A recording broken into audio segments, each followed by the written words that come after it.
With immigration the subject of some strong opinions, three families sit down to eat.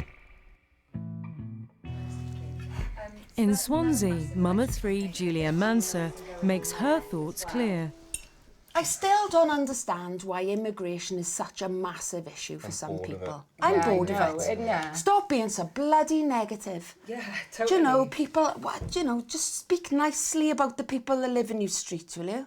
I mean, there's just no team Britain, is there? People are just, it's, our little gang, and then there's that little gang. They've lost count of how many people. In Birmingham, Orrin Duffus is questioning the immigration statistics. You watched the news the other day when they was talking about, they said like 29,000 immigrants are in the country. Who does all these figures? Who does the counting? Who's got the clicker and says, well, you know? I don't think anybody's got the clicker. I think since we joined the EU, I think the clicker was thrown in the bin and the borders are just opened and it's just like, you know, free for all, come in. The stats change period to period. They don't know now. They can't give you figures now. They can tell you how many people have left, which is about 3,000. Everybody else is coming here and they haven't got numbers. They're not keeping track of this. In Bristol, retired small businessman Andy Besant is also worried about uncontrolled immigration. When it comes to the immigration, who's got control over it? We've got the strongest economy in Europe at the moment, second to Germany. They all want to come here. You know, you've got to be so careful what you say because, you've got to be PC. But people are frightened. And we get all these hundreds of thousands and whatever it is we've had, possibly millions that we don't even know about. It's difficult. We can't just keep doing it. We can't just keep doing it. We'll explode. I don't think we're, overrun with immigrants. No, we can move, it's really not. We've managed today, haven't we, without tripping over any immigrants? Yeah, there's no immigrants hiding out anywhere in this house. Absolutely. There's definitely none on the M4. That is my opinion. But does that mean that we've got to take... Back in Bristol, 30-year-old Fraser Besant worries how an immigration cap could work in practice. Well, this is exactly the problem, and unfortunately it is difficult to distinguish where the cut-off point is, where the cap is. So it becomes a race to get to the UK every year. It's like a marathon, everyone's running to get here, and then suddenly they get to a point and go, no. It would be quite funny. It is a bit like that, man. When they crawl underneath lorries to come through the tunnel and they crawl into the back of lorries. But just think what these poor people are gone through. It's brutal. Imagine you were that guy hanging onto the wheel arch of an Eddie Stobart lorry coming under the Eurotunnel, and you'd be like, and then suddenly to get told, no, you've missed out, but try next year. But how many do we accept? I don't know. I don't think there is a right or wrong answer to that question. All I'm saying is maybe we need to look at what is the magnet to this country, what is our benefit system. So maybe, because there's English people flaunting the benefit system as well. Oh, yeah. Does that mean we're going to have more? More what, sorry? More people that don't deserve it or whatever coming in and claiming it? It's all very well saying you want to restrict it to 50,000, 100,000, but when it's an EU, a lot of it's an EU influx for people that are legally entitled to come into our country and work. How can you cap that? I think that the problem with a lot of migrants, we don't differentiate the groupings, and there are huge differences. If economic migrants come over here, they usually only stay for a few years. When we're talking about asylum seekers, I think we have international recourse that we have to take them in, especially when we're seeing people coming from our war zones.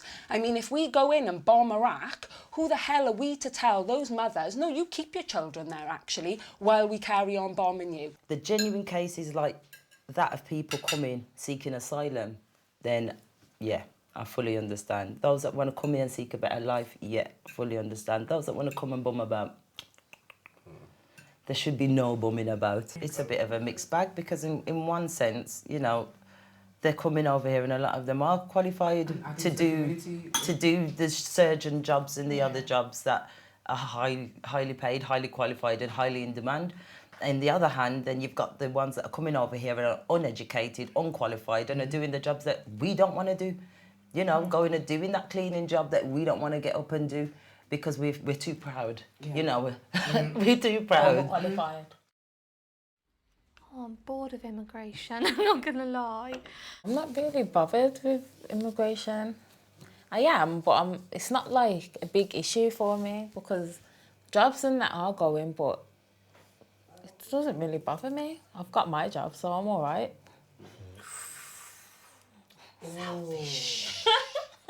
You're comfortable.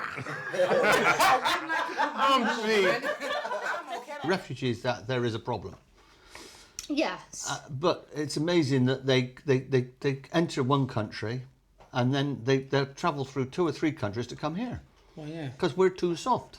Do you feel quite safe? Back in Birmingham, single mum of 3, Precious Lewis, has concerns about integration. I think they should be made to come over and instead of piling them all in one little area, scatter them out. You know, this is Great Britain. And what makes it great is the fact that we all live side by side and together in unity. It should. But then they do things like, OK, let's cluster this community in that spot there. So then you've got little Somalia, then you've got little Poland, you've got a little Bangladesh, you've got a little Jamaica. It shouldn't be like that. It should be, as I've grown up, totally integrated. Predominantly, they send them into poorer areas, the more disadvantaged areas. Well, because they're not going to put them into the richer areas because they don't want them there. Yeah, but what they do then, when they put them into the deprived area, I've found that a lot of the immigrants are coming over here and actually doing better than most of the people that were born here because a lot of them come and establish themselves. They're like, wow, we didn't have these opportunities at home. So now we're going to take advantage of them. Which is right in that sense. Of course, they open up their shops and they start trading amongst each other and start building up their own little economy. And what was the other thing we used to complain about? We used to say that people came in and we didn't like the way they kept the houses, kept the gardens, the way they managed their rubbish. Remember, these are things we complained about in the beginning because they didn't know how we... Give them time. They've come from countries that are not as privileged as ours, you know. So you have to give them time. It's like a child. Your child, you want them to walk and talk. You have to teach them and be patient with them. I think half of them have media, they watch telly, they know how people should live. Oh, God. Stand back. Nigel Farage. If I was to meet him, I would never shake his hand. No, I wouldn't either. I wouldn't, you know, spit in his face or be rude. Well, I would be a bit rude. I'd be rude. I'd be a little bit I'd forceful. definitely I don't be think. rude. I think he would be a little bit rude to me. I'm sure and I he think would that'd be fine. But I don't think we'd have a physical fight. There's no need for that. We have got a difference of opinion, massively. Hugely. But I don't think David Cameron and Ed Miliband would have prioritised the topic of immigration so heavily had they not had that thorn in their ass of him rocking the boat, stirring up controversy. Thorn in the thigh, young man. Yeah. It was UKIP this time, but it was the BNP last time. You know, if there is a far-right extreme political party, people bend to them. No, do not bend. I don't actually think that the UKIP are racist. I don't think that they're racist. I believe that they have the same sort of views as myself in terms of we've got to stop this EU rush. It's like the Windrush of the EU. I see that's all it is. I don't see them as racist.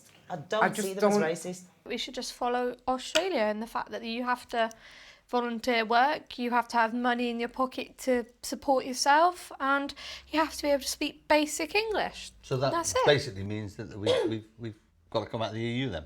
What Dad's saying is, with a certain criteria we have to do to remain a member. And that criteria is about keeping the ability for people who Then are perhaps part we of the need to EU... come out of it. Well, I think the conversation that we're having about Europe is insane. We asked to go into Europe, and also a lot of the ideals bloody of Europe. European. Yeah, we're European. I know this. So you said we've been so Precious has her own feelings about the EU's effect on immigration in the UK. What was it our mum would say? You're being sold a puss in a bag. That is exactly it, right? When it comes to voting for these parties, that's exactly what it is, because they're going to tell you one thing, and then when you open the bag, it's a fox.